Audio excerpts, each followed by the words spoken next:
Yun na, Fiona. Anong masasabi mo?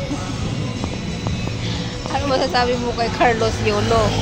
Ay, kay Carlos Yolo, siyempre si Carlos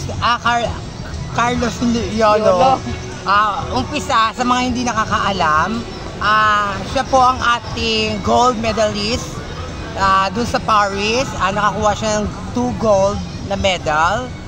Updated ako kasi kahit wala akong cellphone, wala akong bahay, sa kanila nakatira, pero updated tayo sa mga balita, no? Siyempre si Carlo Yolo ay deserve niya naman talagang opera ni Diwata ng libreng kumain dito sa parisan niya kasi nagbigay naman siya ng karangalan dito sa ating bansa, no? Tsaka sa mga talagang may tutulong na natin siya, isang hero kasi bukod kasi pinaghirapan niya lahat ng kung anong nakamit niya ngayon. Deserve niya kumain ng libre dito sa parisan ni Diwata para matikman niya yung iba't ibang putahe ng inaalok ni Diwata rito.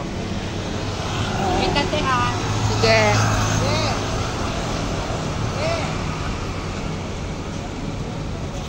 At saka sa mga basher naman dyan, wala na kayong pakialam kung ano ko ni Diwata si Carlos Yolo na kumain ng libre rito, ha?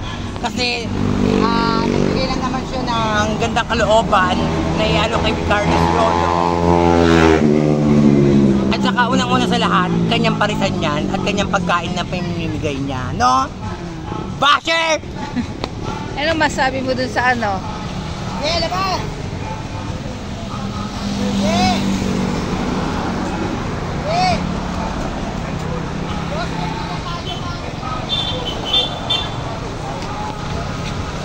Labas! May pila ha?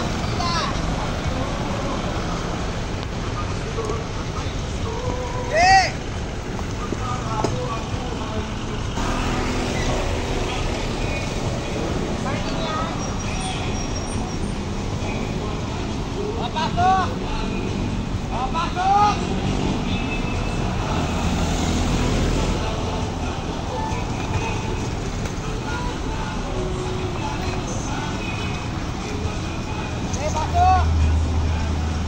Pila ang pag-park dito kay Diwata Pasay.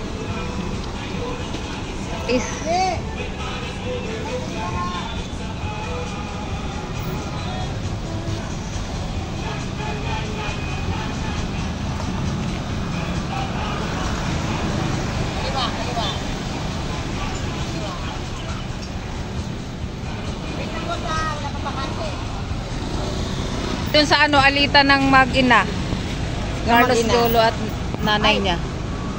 Yung ginastos daw yung Anong yun? Parang hindi ko pa hindi ko pa siya nabasa. Hindi ko pa napanood.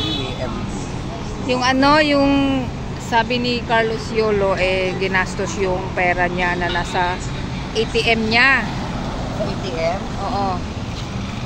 May pila po, boss.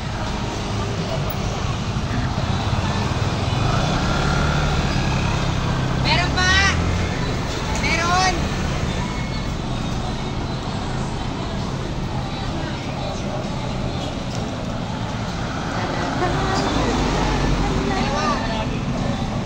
Pasok na be! Ay, wait. Lalabas.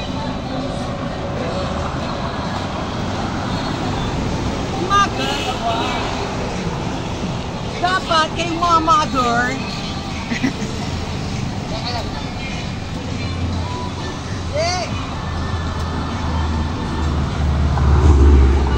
ang masasabi ko lang po doon sa alitan ng nanay ni Yolo, ni Carlos Yolo at si Mami Angela. Mami Angela, maling-mali po yung ginawa niyo sa anak niyo, no? Unang-una sa homecoming niya, hindi kayo maten, di ba? Dapat.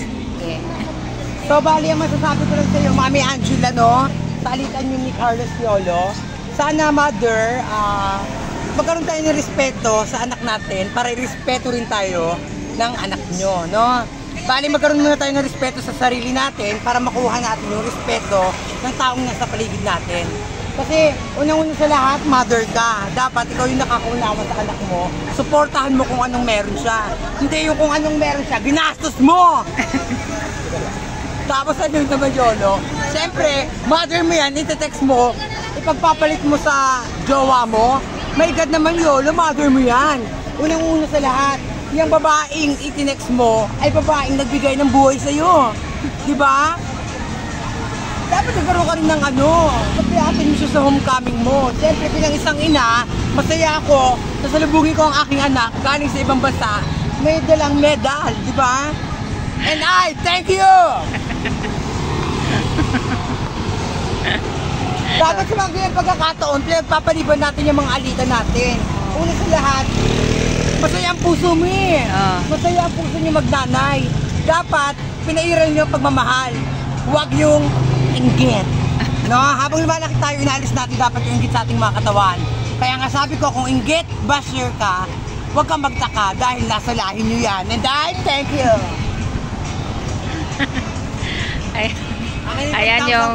Ayan yung opinion ni Fiona.